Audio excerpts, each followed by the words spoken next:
Coming up on this second hour of American Sunrise, President Trump vows to prosecute anyone who dares to desecrate the American flag. In moments, reaction to the Commander-in-Chief's latest executive order. Plus, Kilmer Abrego Garcia is back in ICE custody. In the meantime, President Trump continuing his push to crack down on illegal immigration. Ahead, the very latest on the efforts to deport Abrego Garcia and where he might end up. And then later, Chris Christie's Bridgegate scandal is back in the spotlight. Why President Trump is taking aim at Christie on Truth Social and talking about prosecuting the former New Jersey governor. All of that and so much more right now on this second hour of American Sunrise. Good morning, America. Welcome to American Sunrise. Whether it's culture, We have breaking news to share with you. politics, President Trump is joining us live now from Florida. we've got you covered. This is what it looks like to be a patriot. We have to protect the American family. The American dream is still alive. I'm David Brody. I'm Terrence. And I'm Dr. Gina.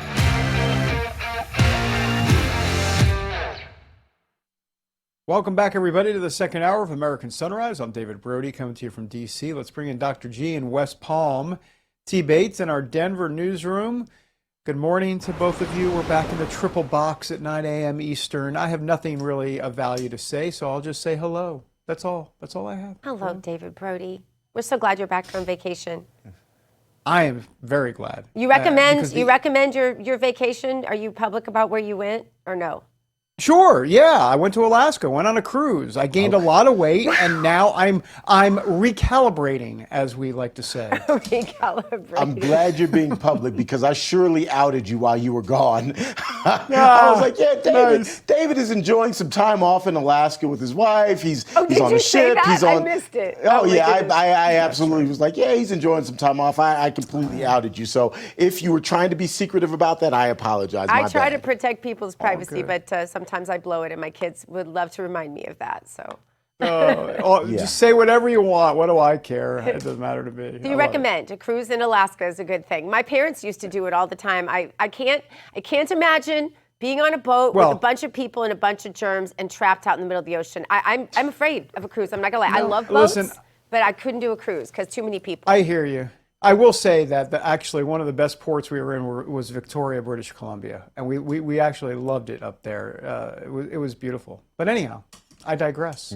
We have news to get to. We must go. I think we should actually do a sunrise cruise. Yeah, just like all of our viewers. Oh my and gosh, us. yes. I know Now you that's like a all the cruise I people. would do. Because if I knew if it was all of our friends from the chat, then I know that they didn't have germs. That's There right. you go. Yeah. There you go. All right, Gina let's would get be to this checking them morning's out big beforehand. Do you have germs? You have germs. Get off the boat. Get off the boat. Here, take this Clorox wipe. All right, let's get to this morning's top stories. President Trump set to host his cabinet at the White House here in about an hour or so. Today's meeting comes on the heels of the commander-in-chief signing an executive order on Monday, basically saying that he's ready to prosecute anyone who burns an American flag. The president then met with South Korea's president in the Oval Office to discuss everything from trade to President Trump's relationship with North Korean dictator Kim Jong-un. The South Korean leader also emphasizing, though, President Trump's standing on the world stage. And one thing that I wanted to say to you is that America's role not as a keeper of peace, but a maker of peace, is being more is emerging more evidently. 유럽, 아시아, 아프리카, 중동 여러 곳에서의 전쟁들이 이제는 트럼프 대통령님의 역할로 휴전하고 평화가 찾아오고 있습니다. Many wars in Europe, in Asia, in Africa, and in the Middle East are coming to peace because of the role that you are playing. Meantime, the man who has become somewhat of a poster child for the fight over President Trump's illegal immigrant deportation policies remains in ICE custody. Kilmer Abrego Garcia was arrested on Monday during his ICE check-in. You see it happening here. The detention comes just days after he was released from jail in Tennessee related to a federal criminal case against him. On Monday, a U.S. district judge also blocked Abrego Garcia's deportation to Uganda until a hearing is held to determine whether the Trump administration will allow the accused MS-13 gang member to contest his removal. He will no longer terrorize our country. He's currently charged with human smuggling, including children.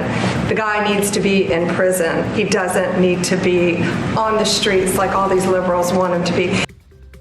Abrego Garcia's lawyers say the Trump administration offered their client a plea deal. In return for pleading guilty to 2 human smuggling charges, Abrego Garcia would have served his prison time here in the United States and then been deported to Costa Rica. When he turned down that deal, the administration then began making plans to send him to Uganda instead. Well, despite saying he plans to, quote, swiftly sign his state's new congressional voting maps into law, it appears Texas Governor Greg Abbott still hasn't done so yet. In the meantime, Republicans in California filed suit on Monday against Golden State Governor Gavin Newsom's redistricting plan. Newsom's plan to redraw California's congressional map seeks to offset the 5 seats that Republicans in Texas stand to gain under that state's newly drawn voting districts. In California, Republicans arguing that Newsom's redistricting plan is unconstitutional because political maps are required to be drawn by an independent redistricting body. Monday's lawsuit is the second filed against Newsom. The first attempt was rejected by the state Supreme Court last week. All right, let's get a quick check of your forecast, with Tracy Anthony from Weather Nation. Thanks, Terrence. Millions of Americans are feeling temperatures a little more like fall after a big cold front worked across the country. And you can see all of us trending below average from Boston down to Little Rock, even Dallas, going to be in the 80s, but even out west, Vegas, going to be 12 degrees below average for this time of year. So enjoy the fall-like temperatures with widespread 70s and 80s across the board. Now, there are a few hot spots. Areas like Seattle, you had record heat yesterday getting to 91 degrees, and you remain under heat advisories for the day today. We even have some extreme heat warnings still in place. So most of the activity is out across the western U.S. where we do have monsoonal moisture that's going to be working across the region, and that's going to kick up some strong rumbles of thunder, and we can't rule out some gusty winds up to 60 miles per hour, kicking up scenes like this. This was a haboob or a dust storm yesterday in Fountain Hills, Arizona. Back to you. All right, let's get you back over to David Brody. I appreciate it, T. Bates. All right, President Trump cracking down on flag desecration, in the United States, signing an executive order at the White House on Monday. Trump now instructing Attorney General Pam Bondi to prosecute anyone caught burning or otherwise destroying an American flag. More details, though, on that. For more, let's welcome to American Sunrise a man by the name of John Solomon. I've heard of him. He is the editor-in-chief and host of Just the News. John, good to see you. So, we should be clear here. So, yeah, the DOJ will prosecute incidents of flag burning, but only when there is evidence of criminal activity where prosecution wouldn't fall afoul of the First Amendment. And of course, that's crucial because the Supreme Court has ruled that flag burning, obviously, is indeed protected speech. But my understanding, John, is that this protection regarding the Supreme Court's decisions doesn't extend to acts that go beyond symbolic speech, like destroying public property or actions that incite violence. So it sounds like this is another court battle on the horizon here, John. Yeah, let's take the scenario as best we understand it right now. If someone just simply burnt a flag on the sidewalk in a protest, they wouldn't be arrested under this executive order because the Supreme Court says that that is protected speech.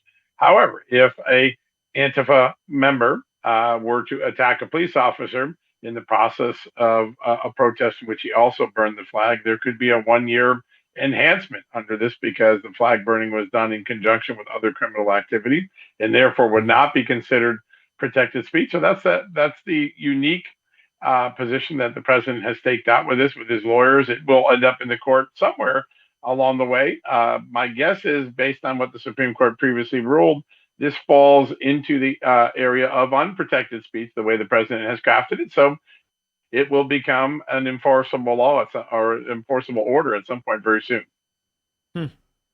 John, DOJ during Trump's first term stymied, squashed probes on Comey, Clinton, Schiff, and Hunter Biden. The DOJ, the FBI, and the IRS in Trump's first term really seemed to let a large number of Trump antagonists completely off the hook for their potential criminality. So now here we are. It remains to be seen how this second Trump DOJ will handle these high-profile prosecutions. John, what is your prediction from what you're researching and uncovering at Just the News? Well, first off, you're right. It wasn't just the Obama Justice Department that built the steel curtain of protection around people like Hunter Biden and Hillary Clinton and Joe Biden and James Comey. That protection extended all the way into the Trump administration under Jeff Sessions and under Bill Barr. We now know that they had pretty strong evidence of criminality against Hillary Clinton's foundation. They didn't do anything with it. They had pretty strong evidence of Hunter Biden's criminality in tax matters, and obviously the IRS whistleblowers told us they were thwarted. They had pretty strong evidence that, in contrary to what he testified to Congress, that James Comey authorized the leak of classified information, as did Adam Schiff, and yet none of those faced any prosecution under the Trump years. So the protection racket existed well into the first Trump administration, mostly because the administrative state seemed to protect them. I'll give you a great example. It is a story we're going to break tonight. You'll see it on Just the News by tomorrow morning. The FBI and the Justice Department discovered that James Comey, while investigating Hillary Clinton for possibly running an illegal email server, private email server, that the FBI itself was conducting government business and possible leaks through a private email account. They didn't even bother. In fact, they turned down the FBI agent's request to go get the emails from that account to see what was going on. So that's the sort of protection racket that you see continuing through 2 and 3 Justice Departments. Is this Justice Department different? We'll wait and see. There are early signs of grand jury activity. The raid on John Bolton's house this past Friday is a sign that classified leaks are going to be prosecuted. There is a 10-year statute of limitations on classified leaks if they harm the national interest. It comes under the Internal Security Act of 1950. So there's a longer statute of limitations, which gives this Justice Department some good runway to do some prosecutions if they believe they have the evidence of criminality. And then I think for other acts, such as the violation of civil rights, the case that Kash Patel has opened, a conspiracy case, grand conspiracy case, that also allows to go back and charge older crimes if they're tied to newer crimes. And so all the evidence is that they're ramping up an investigation. Whether they ultimately bring charges, that remains to be determined. And that is the big question. You scooped me there, John, because that was going to be my question. Will there ultimately be consequences? An investigation is one thing, but holding people accountable, that's a completely different issue. Yeah, listen, and also you're going to have this narrative by the same media and the same Democrats who gave us fake Russia collusion, fake Ukraine impeachment, and so many other completely manufactured scandals. They're going to say, oh, all this is, ironically, coming from the Democrats, all this is the weaponization of the Justice Department against the president's enemies. But when you take a look at John Bolton's case, let's just take that one because that's the current cry and hue of the Democratic left and their media allies, that this is just retribution. Everybody should go back and look at what a conservative judge said back in 2020 about John Bolton. He said that he thought he had put national security at risk, that he likely violated the law.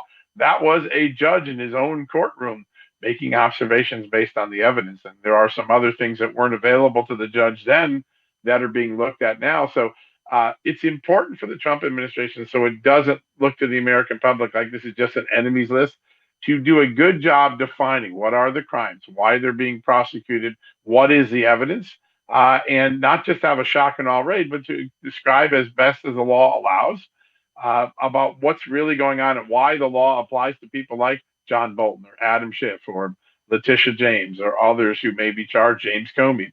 I think that that's starting to go on. Certainly the stories we broke the last couple of weeks give the American public a pretty good sense of the evidence. Yeah. And I think more is coming down the pike. I think after Labor Day, you'll see an avalanche of more big revelations that help the public understand this is more than retribution. These are real legal matters. Yeah.